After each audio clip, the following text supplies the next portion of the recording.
Rosa, Bangalore coordinator. And I am Simran Patel, public health officer. और हम लोग doctor Bhanuben Nanavati college of pharmacy के बच्चे हैं। तो आगे का जो आज वर्ल्ड पेशेंट सेफ्टी डे है, जो 17 सितंबर को है, वो सेलिब्रेट करने हम आए हैं। तो आगे का इंट्रोडक्शन है वो मेरी कलीग अद्विका देगी। हेलो एवरीवन, हाय, मेरा नाम अद्विका है एंड जैसे सिमरन ने बोला, हम doctor Bhanuben Nanavati college of pharmacy के स्टूडेंट्स हैं एंड हमारी कमिटीज है पब्लिक हेल्थ ऑफिस और डाइट। तो हम लोगों ने कोलैबोरेशन किया है एंगलहाइम के साथ, जिनके साथ हम लोग आज world safety day, patient safety day मना रहे हैं। तो वर्ल्ड पेशेंट सेफ्टी डे क्यों मनाया जाता है? हम सब कभी ना कभी बीमार पड़े, हाँ या ना? सर्दी खांसी होती रहती है। तो इतनी बार सर्दी खांसी होने के बाद हमें ये पता है कि अगर बुखार चढ़े तो कौन सी दवाई लेनी, सर्दी हो तो घर के नुस्खे भी होते हैं और कौन सी दवाइयाँ लेनी है, ये हमें पता है। बट कभी कभी क्या होता है कि कोई दवाई लेने से हमें साइड इफेक्ट्स होते हैं। तो उन साइड इफेक्ट्स क्यों होते हैं, उन्हें कैसे कम किया जा सकता है, वो कम हम आज आपको बताने आए हैं। इसीलिए हम पेशेंट सेफ्टी डे मना रहे हैं। तो बहुत अलग अलग मेडिकेशन एरर्स हम कर सकते हैं। मेडिकेशन एरर्स मतलब क्या? कभी हम गूगल पे सर्च करके दवाई लेते हैं, कभी हमें पता होती है हम दवाई लेते हैं पर उस दवाई का हमें साइड इफेक्ट होता है, कभी किसी के सुनने से हम दवाई लेते हैं, कभी हम गलती से दवाइयाँ जो सेम दिखती हैं उन्हें कंफ्यूज कर देते हैं, जिससे भी हमें साइड इफेक्ट्स हो सकते हैं। तो ये सारी गलतियाँ जो है वो हम सबसे होती हैं और गलती सबसे हो ही सकती है। उन गलतियों को अवॉइड करने के लिए हमें कैसे सूझबूझ रखनी चाहिए और कैसे इन गलतियों को अवॉइड करना चाहिए, ये हम आज आपको एक स्किट के थ्रू बताएंगे। तो ओवर टू यू अंकित। तो चलिए अब हम हमारी स्क्रिप्ट चालू करते हैं।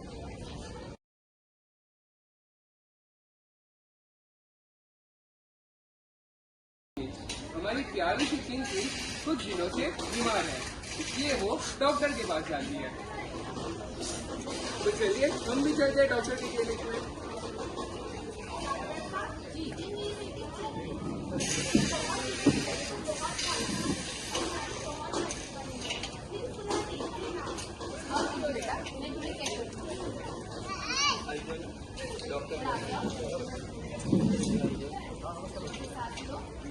डॉक्टर जांच पड़ताल करते हैं।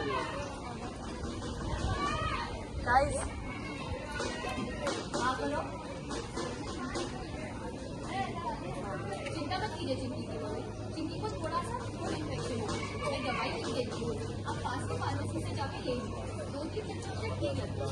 और अगर उसे बुखार चढ़े एक और दवाई दे देती हूँ, वो भी ले लीजिए।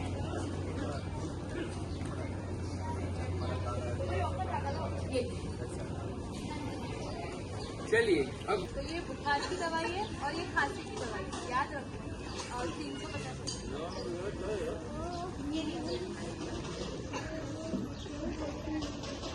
अब चलते हैं चिंकी के घर। चिंकी के घर पहुंचते ही उसके पापा का फोन आता है। टिंग टिंग टिंग टिंग। हेलो चिंकी के पापा, मैं बस अभी चिंकी को ना डॉक्टर को दिखा कर आई थी। डॉक्टर ने बोला कि थ्रोट इन्फेक्शन हुआ है, दवाई लिख के दी है तो कुछ दिनों में वो ठीक हो जाएगी। अभी बस उसको दवाई देके मैं सुला नहीं पा रही, हो सके तो शाम को आप बोले जल्दी आ जाना। क्या चिंकी बीमार है? ऐसा कैसे हुआ? चलिए ठीक है, आज शाम को मैं जल्दी घर पे आता हूँ।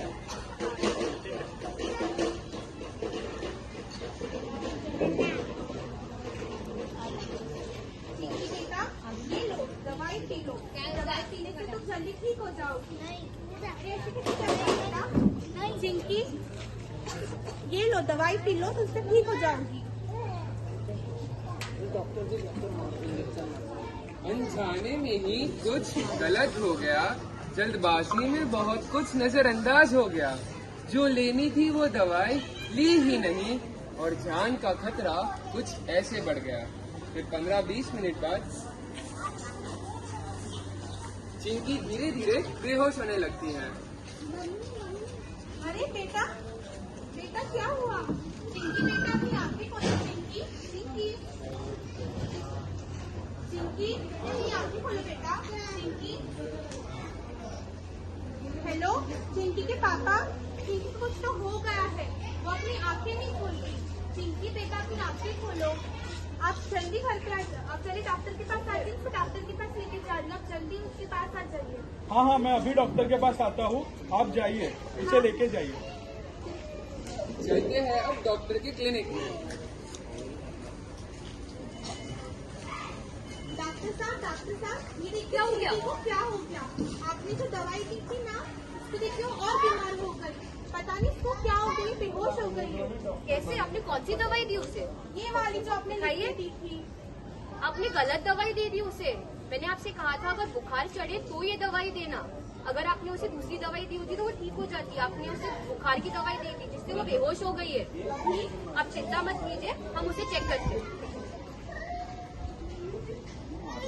तो दोस्तों, देखा आपने एक छोटी सी गलती का नतीजा। बोतल एक, उनका रंग भी एक, सिर्फ दवाइयाँ उनमें अलग थी। कभी कभी चूंकि की मम्मी की तरह हम भी जल्दबाजी में गलत दवाई ले लेते हैं। जब भी ऐसा कुछ हो तो घबराओ नहीं, सबसे पहले डॉक्टर के पास जाओ, और वही है जो आपको अच्छे से गाइड कर सकता है। तो चींटी की तरह गंभीर समस्या न हो, इसलिए क्या करना चाहिए? दवाइयाँ हमेशा नाम पढ़कर ही लेनी चाहिए। क्या करना चाहिए? दवाइयाँ हमेशा नाम पढ़कर ही लेनी चाहिए। Thank you.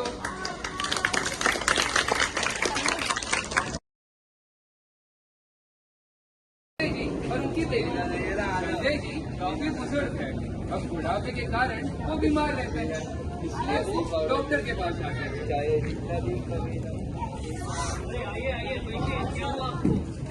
ये डॉक्टर साहब क्या बताएं, ये बहुत छाती में दुखता है और थोड़ा सा भी चलो तो एकदम धमाका लगता है, एकदम सांस लेने में दिक्कत और छाती में बहुत दुखता है। कुछ दवा दे दीजिए। हाँ रुकिए, अभी चेक करता हूँ आपको। डॉक्टर बीपी नापते हुए।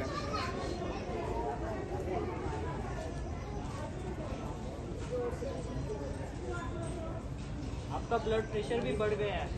आपका अभी शुगर भी चेक करना पड़ेगा। डॉक्टर अब शुगर नापते हुए। अरे आपका ब्लड प्रेशर भी बढ़ गया है और शुगर भी बढ़ गई है। अभी आपको मैं दवाई लिख के देता हूँ, वो 1 महीना लीजिए, फिर 1 महीने में चेक कर लीजिए और फिर वापस मैं लिख देता हूँ। चलेगा डॉक्टर साहब?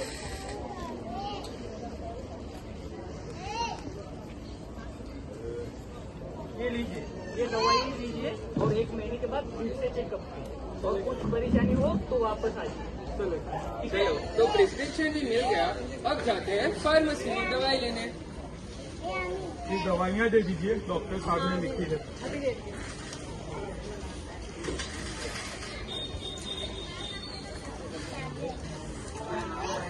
ये लीजिए आपकी दवाई। ये बीपी की दवाई, ये शुगर की दवाई और ये कोलेस्ट्रॉल की दवाई। कोलेस्ट्रॉल और शुगर की दवाई दिन में 2 बार खाने के बाद, ठीक है, और बीपी की दवाई ठीक है। कितना हुआ? 350। ये लीजिए। तो दोस्तों, बताइए हमें कितनी दवाई लेनी है? 3। कितनी लेनी है? 3। एक बीपी की, एक शुगर की और एक कोलेस्ट्रॉल की। अब बीपी और शुगर की खाने के बाद लेनी है और कोलेस्ट्रॉल की सुबह में लेनी है। ये सब तो आपने देखा, पर शायद एक चीज आपने ध्यान से देखी ही नहीं। जब फार्मासिस्ट संजय जी को दवाई दे रहा था तो उनमें 2 दवाई एक जैसी थी, शुगर और कोलेस्ट्रॉल की, और उनका रंग भी एक जैसा था। तो आइए अब चलते हैं संजय जी के घर में।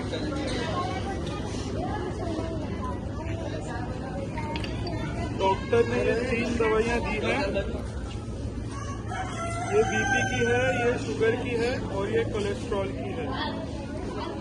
ये दोनों सुबह सुबह लेनी है खाना खाने के बाद, और ये दोपहर में।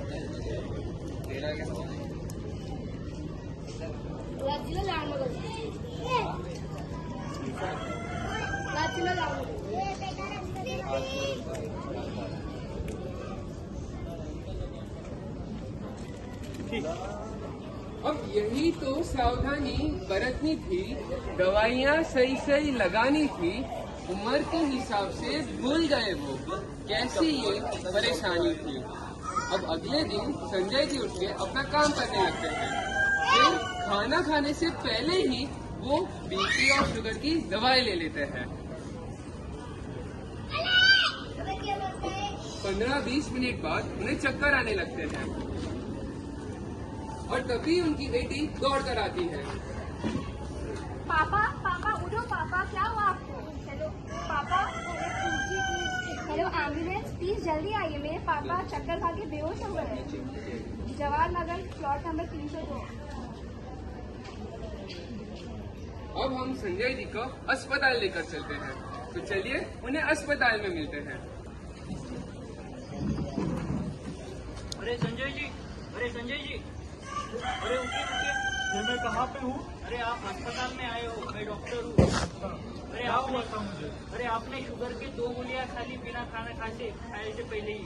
हाँ पापा, आपने आपके मेडिसिन बॉक्स में 2 सेम दिखने वाली दवाई एक साथ खा ली थी। अच्छा, ये गलती हो गई। हाँ, फिलहाल मैंने इलाज कर दिया है, आगे से ऐसी गलती मत करना। अगर कुछ हो तो हमें कॉल कर देना, ठीक है? धन्यवाद डॉक्टर साहब। तो दोस्तों, समझा आपने, संजय जी ने यहाँ पे 2 गलतियाँ की। एक तो उन्होंने दवाई सही से ही ना लगाई और इसके कारण उन्होंने दोनों शुगर की ही दवाई खा ली। और दूसरी गलती ये थी कि उन्होंने फार्मासिस्ट की बात मानी ही नहीं। फार्मासिस्ट ने तो बोला था ना कि खाना खाने के बाद ही लेना। तो जब भी आपको कंफ्यूजन हो 2 दवाइयों के बीच में, तो डॉक्टर को कॉल लगाकर पूछ लिया करो एंड हमेशा फार्मासिस्ट की बात सुना करो। धन्यवाद।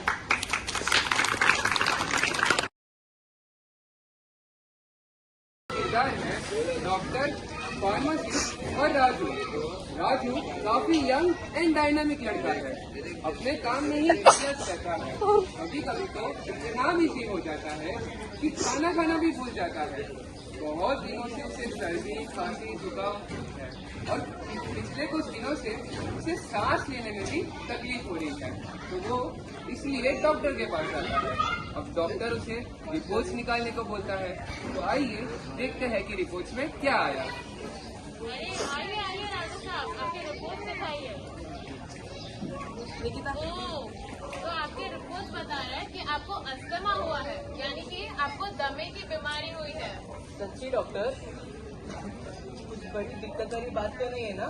अरे नहीं नहीं, बिल्कुल चिंता मत कीजिए। आजकल वातावरण में बढ़ते प्रदूषण के कारण अस्थमा के केसेस बहुत बढ़ रहे हैं। आपको सिर्फ इसे मैनेज करना आना चाहिए।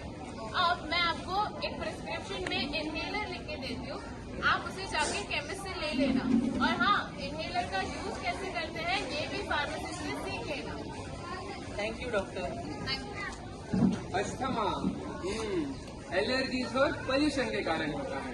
तो आइए अब अस्थमा की दवाई लेने चलते हैं फार्मेसी में। राजू भाई कैसे हो? अरे ठीक तो नहीं हूँ, पता नहीं बहुत दिनों से खांसी और छाती में थोड़ा दर्द हो रहा है। आज जाके डॉक्टर साहब ने बताया कि मुझे अस्थमा हुआ है। तो आप ये अस्थमा की दवाई लेने आए हो? प्रिस्क्रिप्शन लो। हाँ, ये पता नहीं कुछ तो डॉक्टर ने इनहेलर लिख के दिया है। तो फार्मासिस्ट राजू को इनहेलर देता है। ये इनहेलर है, दिन में 2 बार लेना। जब भी इमरजेंसी हो, सांस लेने में तकलीफ हो तो इमरजेंसी में भी लेना। कैसे यूज करना है? धीरे धीरे सांस लेंगे और एक ही बार प्रेस करना है। कितना हुआ डॉक्टर? अब राजू इनहेलर को रोज यूज करने लगता है। फिर एक दिन उसकी रिफिल खत्म हो जाती है, घर पे भी नहीं रहती और राजू को ये अब याद आता है। अरे यार, ये तो इनहेलर खत्म हो गया। चलो ऑफिस जाते जाते ले लेंगे।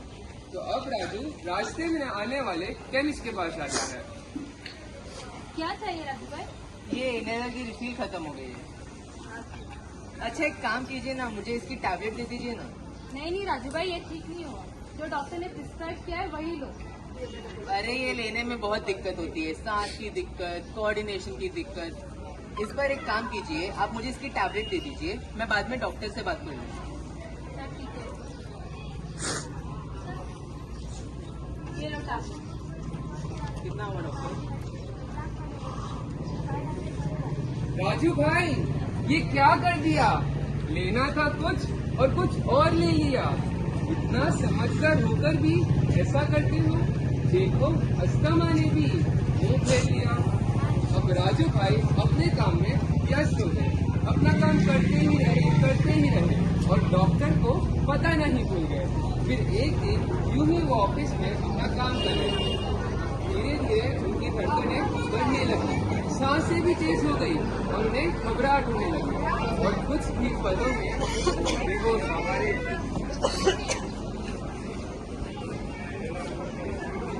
तो दोस्तों, पता है आपको गलती क्या हुई? जब राजू ने इन्हेलर के बदले टैबलेट ली। जब उसने ऐसा किया तो रूट ऑफ एडमिनिस्ट्रेशन ही बदल गया, मतलब दवाई लेने का रास्ता ही बदल गया। जब हम इन्हेलर यूज करते हैं तो दवाई सीधा लंग्स में जाती है, और जब हम टैबलेट यूज करते हैं वो ब्लड में जाती है और फिर लंग्स में जाती है, और इसमें दवाई को असर करने में वक्त लगता है। इसलिए डॉक्टर ने जो भी प्रिस्क्राइब किया हो वो ही लेना चाहिए। Thank you.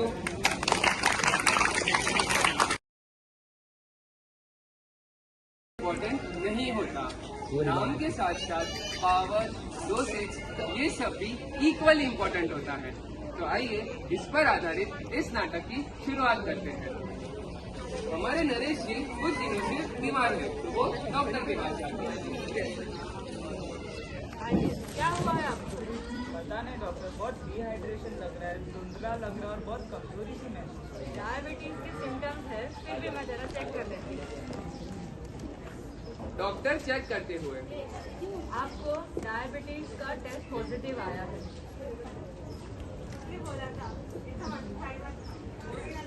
अभी आपके खाने में चाय, कॉफी जो भी पीते हैं उसमें शक्कर कम जाएगी। मैं अभी आपको दवाइयाँ लिख के देती हूँ, वो आप ले लेना, ठीक है?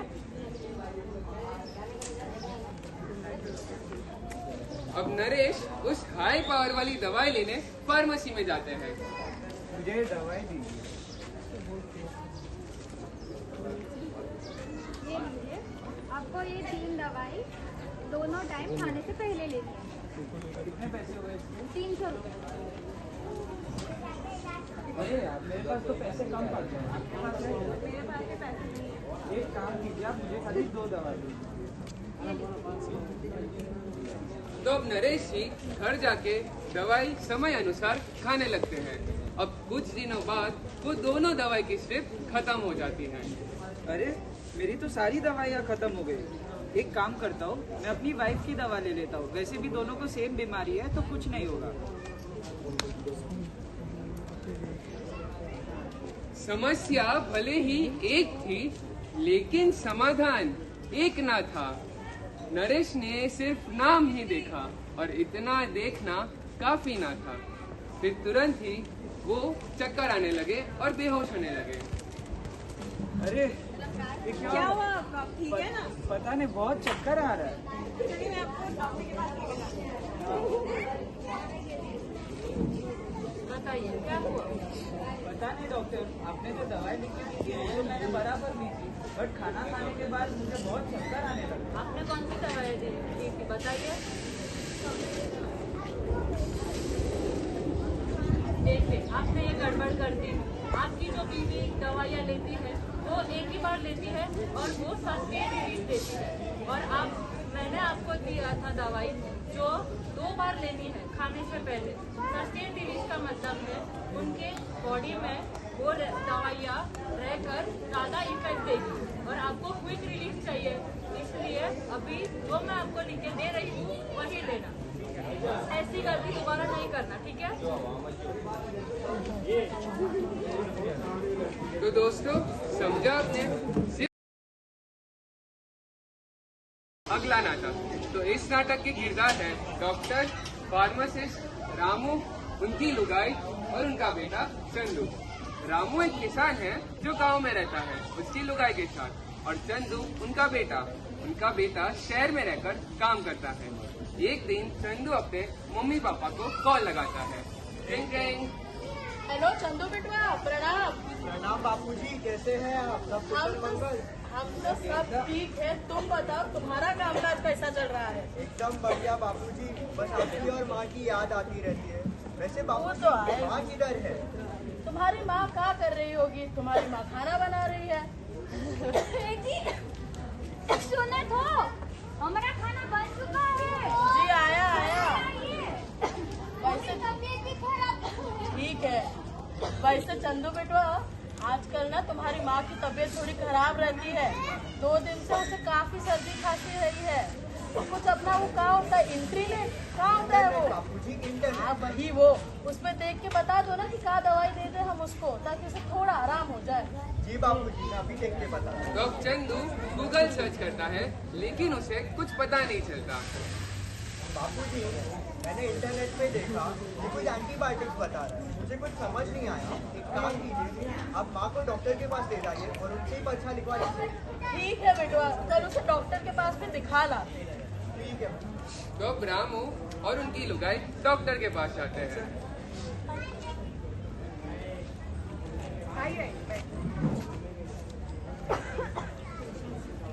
बताइए क्या हुआ?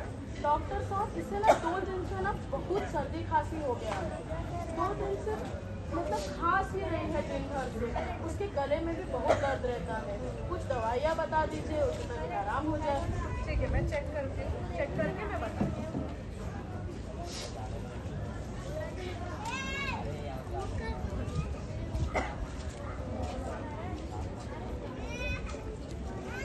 आपकी बीवी को थ्रोट इन्फेक्शन है, पर टेंशन की कोई बात नहीं है। ये मैं कुछ दवाइयाँ लिख के दे रही हूँ, उनको ले लीजिए। 5 दिन का कोर्स है, 2 दिन मतलब 2 बार खाने के बाद ले लेना।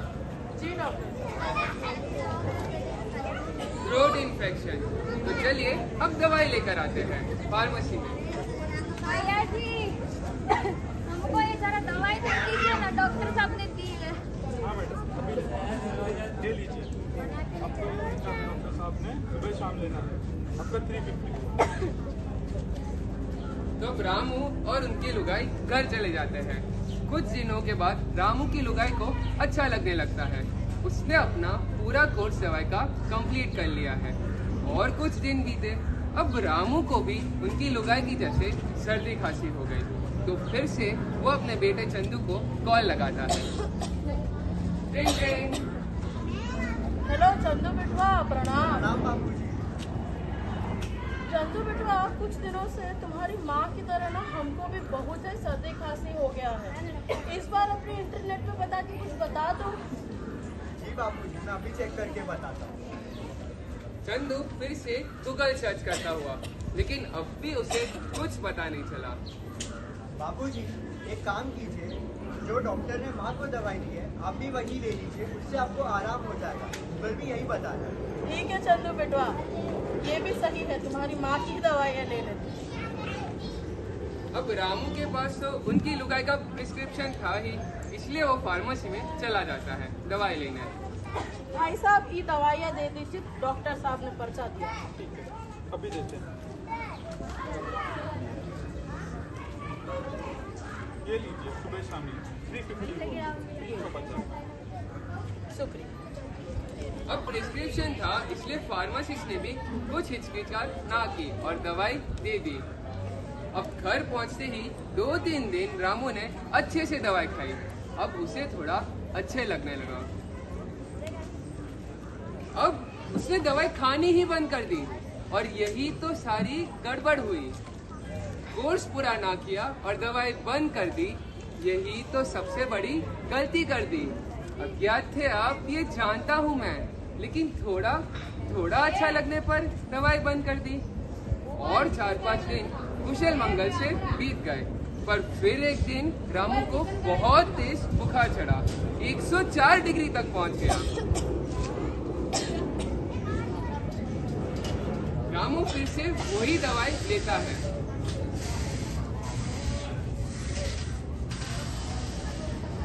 रात भर देखा, लेकिन कुछ भी असर ना हुआ। फिर अगले सुबह वो डॉक्टर के पास आते हैं।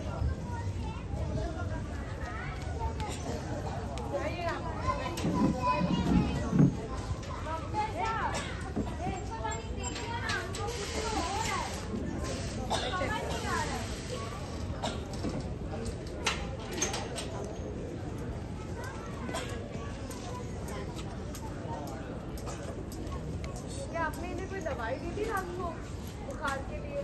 डॉक्टर साहब, कुछ दिन पहले ना इसी की तरह हमें भी बहुत तेज बुखार हो गया था, बहुत खांसी हो रही थी। तो जो दवाइयाँ आपने इनको लिख के दी थी, वो भी दवाइयाँ हमने भी ले ली। 2 दिन तो दवाई काफ़ी अच्छे से काम आई और हम तो ठीक हो गए। फिर हमने दवाइयाँ लेनी बंद कर दी। अब कुछ दिन बाद इतना बुखार आया है, कुछ बताइए क्या करें हम? ये तो आपने गलती की। जो दवाई मैंने इनको दी थी वो नॉर्मल दवाई थी, वो एंटीबायोटिक्स थी, जो इन्फेक्शन के लिए दिया था। और उनकी एंटीबायोटिक्स हाई एंटीबायोटिक्स जिसका आपने कोर्स भी पूरा नहीं किया, इसकी वजह से आपकी बॉडी में रेजिस्टेंस डेवलप हुआ है। इसका मतलब ये है कि वो दवाइयाँ अब आपके बॉडी पे असर नहीं करेगी, बहुत कम करेगी। डॉक्टर साहब कुछ ज़्यादा बुरा तो नहीं होगा ना? अब क्या करें हम? टेंशन की कोई बात नहीं है। मैं आपको ये कुछ नई दवाएं लिख के देती हूँ, वो ले लीजिए। अगर उससे भी आराम ना हुआ तो वापस चले आना। लेकिन एक बात का हमेशा ध्यान रखें, जो दवाई जिसको लिख कर दी है, जितने टाइम के लिए है और जितने बार लेना है, वो कोर्स पूरा कंप्लीट करना बहुत जरूरी है। तो दोस्तों, समझा आपने?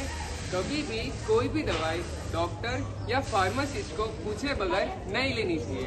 अगर एक जैसी बीमारी हो और आप दूसरे की भी दवाई ले रहे हो तो पूरा कोर्स कंप्लीट करना चाहिए। अगर आप कोर्स कंप्लीट नहीं कर रहे तो एंटीबायोटिक रेजिस्टेंस डेवलप हो सकता है। मतलब कि अब वो दवाई आपको असर करेगी ही नहीं, और अगर कर भी रही हो तो बहुत ही कम मात्रा में करेगी। और इसीलिए हमेशा डॉक्टर या फार्मासिस्ट को पूछ कर ही दवाई लेनी चाहिए। एंड गूगल सर्च तो कभी नहीं करना चाहिए। Thank you. स्वास्थ्य ही है सबसे बड़ा धन, बाकी सब तो है मोह माया और भ्रम।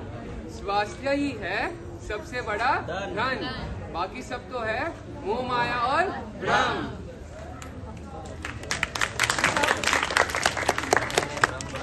तो क्या आप सब लोगों ने यहाँ आज कुछ सीखा?